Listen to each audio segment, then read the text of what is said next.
Oh, kalau A sama dengan B, B sama dengan C, C sama dengan D, A sama dengan C. Apa beza mendengar dan berkata dengan melihat? Kenapa Allah kata Sami'un Alim? Oh, mereka berdebat. Yang ni kata no, ini adalah sifat. Sifat tak sama dengan zat. Apa sifat tu qadim? Kerana ia hakikatnya zat. Perbahasan yang tak memberi manfaat, yang hanya meletihkan akal. Yang Allah suruh bagi tahu kita, Allah itu maha mendengar dan melihat. Kita hendaklah takut pada Allah kerana dia maha mendengar dan melihat. Mereka pergi bahaskan macam mana Allah mendengar dan melihat. Inilah nak mudahkan. Jadi ilmu kalam tu disibukkan. Allah ada, lawannya tiada. Pasal apa nak lawannya tiada? Nak jawab Mu'tazilah tu. Ia mendengar, lawannya pekak. Come on, dia mendengar lah. Okey. Isu sifat Allah, ilmu kalam berfikir dengan mantik Yunani. Perbahasan yang tak memberi manfaat.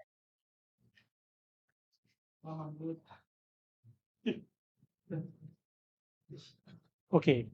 Kita tak nafi, ada unsur mantik Yunani, ada.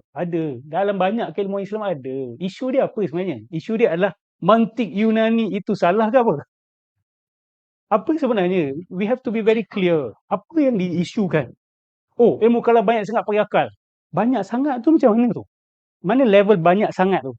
Sehingga menepikan nas ke? Menimpakan Al-Quran dan Sunnah ke? Atau oh tak, masalah kami ilmu kalam sebab ada falsafah Yunani kat dalam. Mana? Dan adakah semua falsafah Yunani dan mantik Yunani itu salah 100%? Bukan dalam bab ketuhanan? Oh, you all guna dalam bab ketuhanan. Bagi contoh.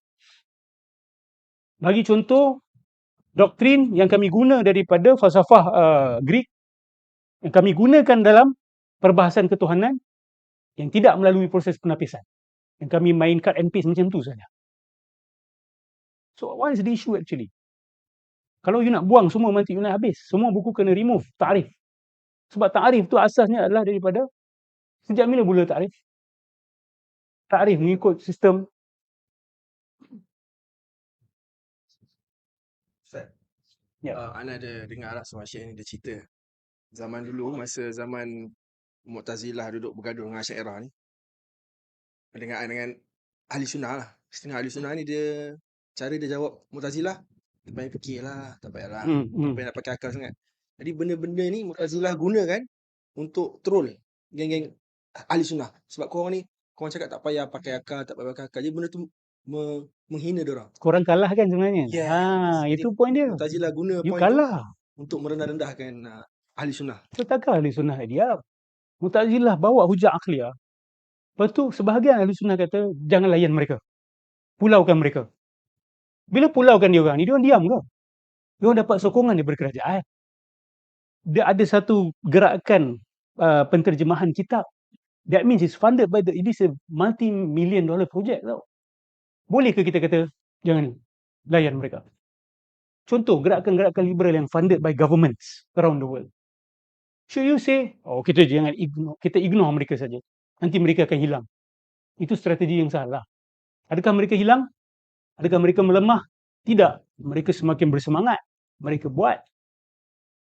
Mereka teruskan dan mereka serang. Dia kata, you all tak nak engage sebab you all tak cerdik. Sebab you all sebenarnya kalah. Okay, ulama boleh kata, so what? Kau kata kita kalah? Tak sebenarnya kita kalah.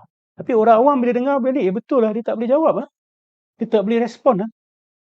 Ingat tak isu golongan Samaniyah daripada India? Datang jumpa Harun al-Rashid, Sabah. Send us your greatest scholar. You come to our country, you conquer our land, you won over us, not because you have the truth, but because you have military might. So now send us the greatest scholar that you have. So Harun al-Rashid pada waktu itu tersilap cari ulama. Ulama yang bukan pakar dalam bidang-bidang ini. So Syekh Saman tu ataupun ulama dia orang tu datang tanya soalan simple je. Kau kata Allah ala kulli syai'in qadir. Simple lah, dia kata boleh tak Allah buat lagi satu Allah. Ini soalan dia dia orang. Ulama tu jam, tak boleh jawab. Dia jam. Sebab apa? Sifat apa? Jangan fikir, jangan tanya soalan dan sebagainya. Jangan banyak sangat pakai akal. Okey. Akhirnya Harun Rashid terpaksa panggil lagi. Dia kata, wait a minute, you come again. Maybe I've chosen the wrong person. And we choose a better scholar to this. So dia cari, lepas tu dapat jumpa ulama kalam. Ulama kalam, respon simple je. Dia kata, Tuhan tidak ada permulaan. Untuk Tuhan mencipta Tuhan yang sama dengan dia, seolah-olah yang kedua tu ada permulaan. So the question itself is wrong. Habis, settle. Your question is wrong. Soalan kamu salah. Dia tak expect ulama tu jawab macam tu. Itu memerlukan kemampuan apa itu? Tu kena tahu selok-belok seni mereka, cara mereka bagaimana, apa yang boleh dumbfound mereka, itu semua ilmu. Janganlah hina, janganlah pandang rendah, janganlah kata benda ni, saya tak kata Dr. Mazhar hina atau pandang rendah benda ni. Tetapi bagi saya statement-statement sifat Allah dalam ilmu kalam ni berfikir dengan mantik Yunani, perbahasan yang tak memberi manfaat. Bagi saya statement-statement macam ni tak tepat.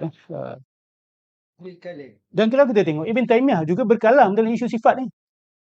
Dia mutakallim kelas pertama Ibn Taymiyah ni. It's a first class mutakallim. Dia bahas isu apa? Isu sifat lah. Isu sifat Allah ni. Dan dia pun rat Mu'tazilah, dia pun rat Batiniyah, Wujudi, dan kita berterima kasih kepada usaha dia menentang Ibn Arabi dan sebagainya.